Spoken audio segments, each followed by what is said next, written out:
안녕하십니까. 평화나무 뉴스 박지희입니다. 2020년 마지막 주일입니다. 그야말로 다사다난한 한 해였는데요. 오늘 뉴스는 한 해 평화나무가 보도한 핫 이슈들을 다시 정리해봤습니다. 올 한 해 평화나무는 감염병 확산 상황에서 무법천지를 일삼는 전광훈 씨를 감시하며 고발했습니다. 우리는 우리 생명보다가 국가와 조국을 더 사랑하는 사람이 모였습니다. 설령 이 자리에 와서 바이러스가 감염되어서 내가 생명이 끝난다 할지라도 우리는 조국 대한민국을 지켜낼 것입니다. 후한 뭐예요? 후한 후한 바이러스가 무서워서 뭐다 여기에. 혹시 전염이 될 수도 있겠죠. 그래도 필요 없어요. 우리는 병 걸려 죽어도 괜찮아. 우리는 목적이 죽는 거예요. 목적이 죽는 거. 그는 법치주의 머리 위에 있습니까? 그의 보석 사유는 급사위험이라고 합니다. 급사위험.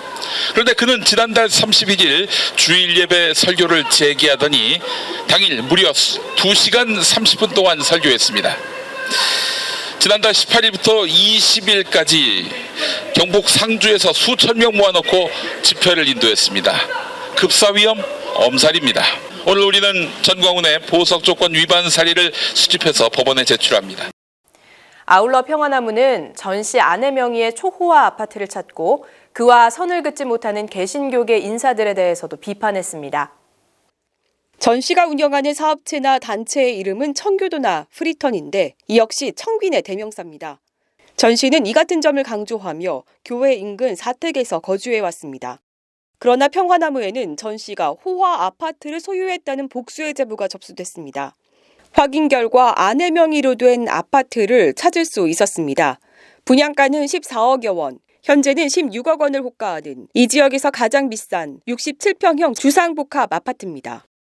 67평은 지금 나오면 15억, 16억 정도 나올 거예요.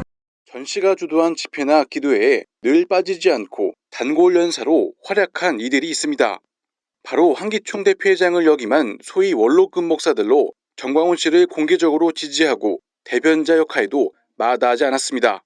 이들은 전 씨를 두고 하나님이 예비하신 위대한 지도자라거나 행동할 줄 아는 목회자라고 극찬하며 노골적이다 못해 민망한 발언도 주저하지 않았습니다.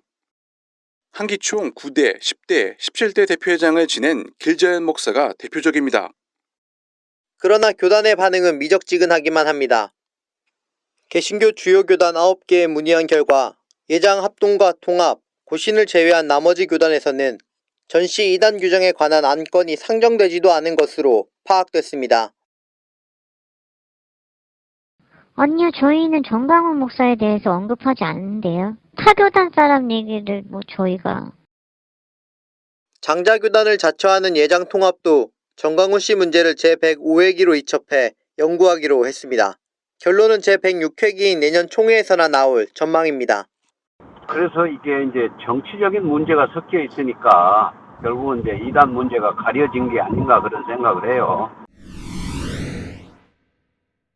평화나무는 올해 4.15 총선을 앞두고 공명선거 감시단을 발족해 설교 강단에서 흘러나오는 선거법 위반 발언이 있는지도 모니터링했습니다. 한국 개신교가 당연히 해야 할 공명선거의 의무, 이를 망각하고 지금 플레이어로서 불법적으로 뛰면서 계속해서 특정 정치 세력의 정치적 성취를, 이득을 위해서 봉사하고 있는 모습을 보면서 저희가 참담한 마음을 금할 수가 없습니다. 공명선거 감시단 활동 결과 총 40건 고발 중 9건이 재판대에 올려졌습니다.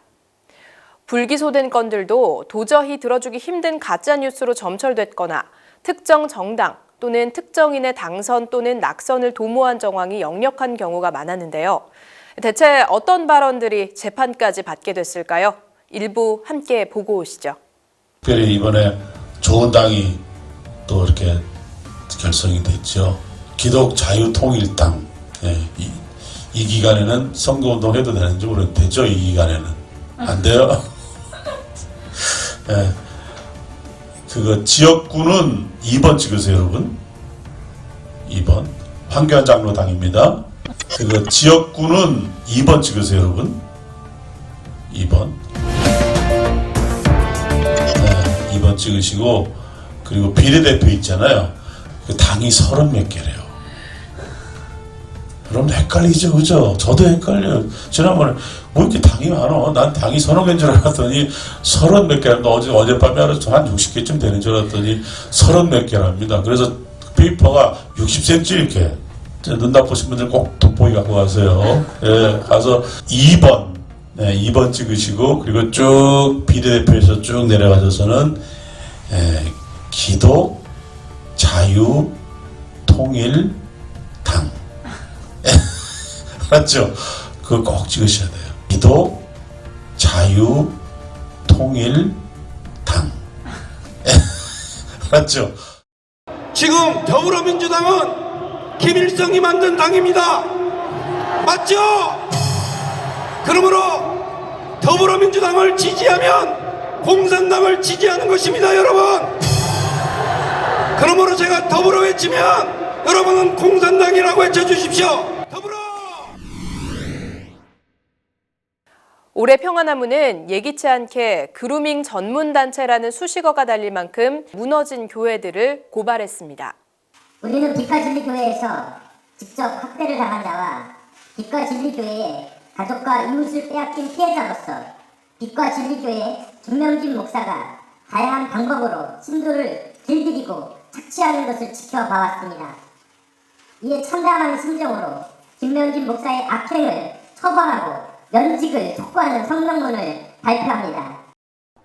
폭언과 폭행이 자행됐고 문화사역을 한다는 이유로 교인들을 모든 빚을 져야 했으며 말로 다 담기도 어려운 피해를 당하면서도 우리가 피해자인 줄 몰랐습니다. 평화나무는 올해 하반기 언론개혁의 기치를 들기도 했습니다. 저널리즘 창간이 그것입니다.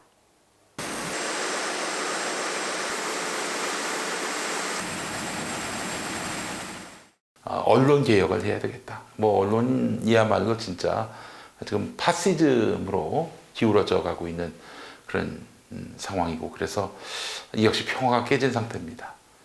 소수자, 약자의 목소리가 묻혀버리고 또 진실을 추구해야 할 언론이 어느새 하나의 신념과 주장의 노예가 돼버리고 말았어요. 그래서 진실 앞에서 겸손한 언론으로 만드는 것이 이 개혁하는 길이고 또한 평화를 이루는 일이라고 생각을 합니다. 지난주 교회비 모금액입니다. 평화나무는 또 빛과진리교회 피해자들을 위한 심리지원, 전광훈 씨 교회로 정신적, 물질적 피해를 입은 소상공인들의 손해배상 소송 지원, 그릇된 신앙에 물든 개신교인의 사찰 방화에 대신 사과하며 복원 모금 운동에 나서는 등 눈물 흘리는 이들, 회복이 필요한 이들 곁에 서 있기 위해 노력해왔습니다. 마음을 모아준 후원자와 또 시청자 여러분이 함께했기에 가능했는데요. 2021년 초심을 잃지 않고 달려나갈 것을 약속드리면서 오늘 뉴스는 여기서 마칩니다. 함께해 주신 여러분 고맙습니다.